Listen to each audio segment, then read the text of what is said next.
reading, Libby, over the weekend and some gardening, so I had to fit both in, and I read this book in a day. So I just want to tell everyone about this particular book. It's just been released last week. It's on Reading's, it's not quite on Reading's bestseller list, but I think it might be.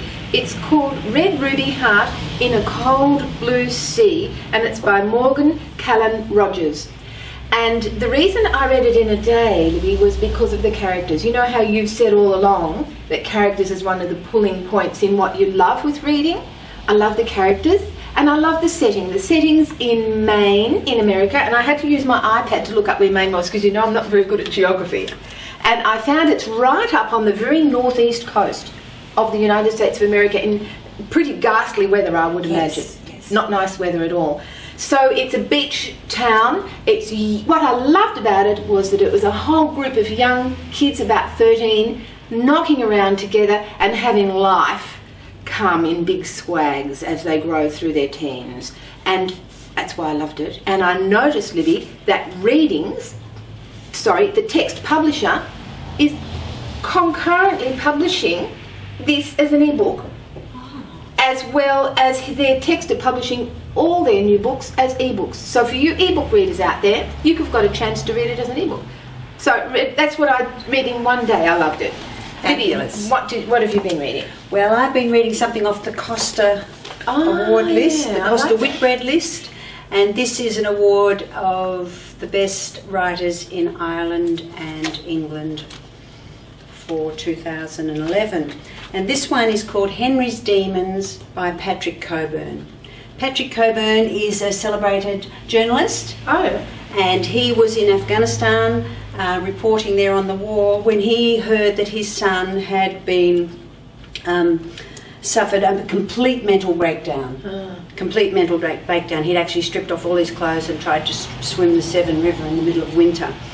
And he'd been diagnosed subsequently with schizophrenia. This is the story of Henry's descent into madness and the ramifications for the whole family. The whole family is drawn into Henry's hell. It's so well written, it's really poignant, and it's written from two points of view, from the father Patrick's point of view and from Henry's point of view, and he is a very articulate young man. And this place that he visits, for him, is a really, the madness, the place of madness for him is a really valid and real part of his life. He feels he must go there. Wow. So that's Henry's Demons by Patrick and Henry Cockburn. I read this book last year, and it was a result of reading a review in the Saturday Morning Age, which I do tend to read over coffee endlessly on a Saturday morning without doing any work at home. This book is called A Bigger Message, Conversations with David Hockney, and the author is Martin Gayford.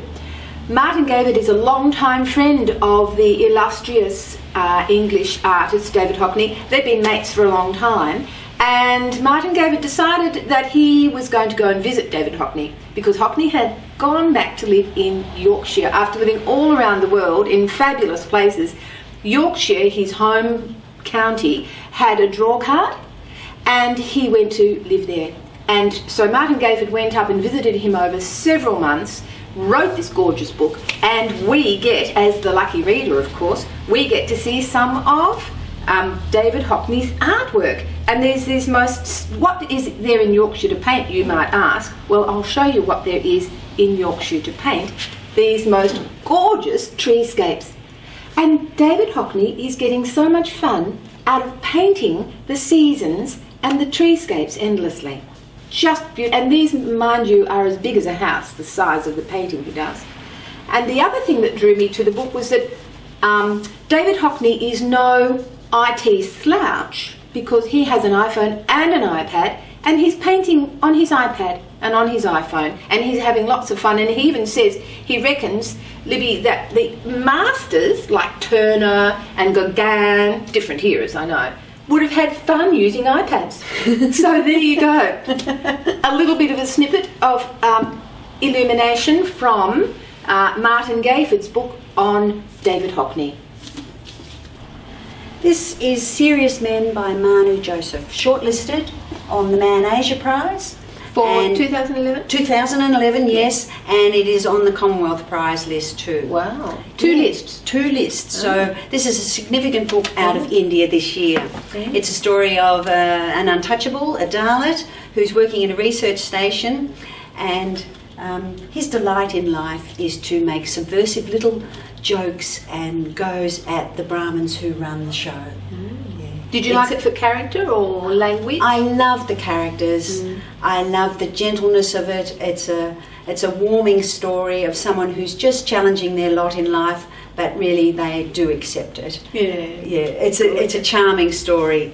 It's a little bit like Jeeves, how he has slight one-upmanship on with his butler, and I just loved it. Gorgeous. So mainly character. Mainly character. Yeah, It's set in yeah. Mumbai, and you do get the sense of the teeming Yeah. city around you, but that isn't a great feature of it. This could happen anywhere. Yeah. Yeah.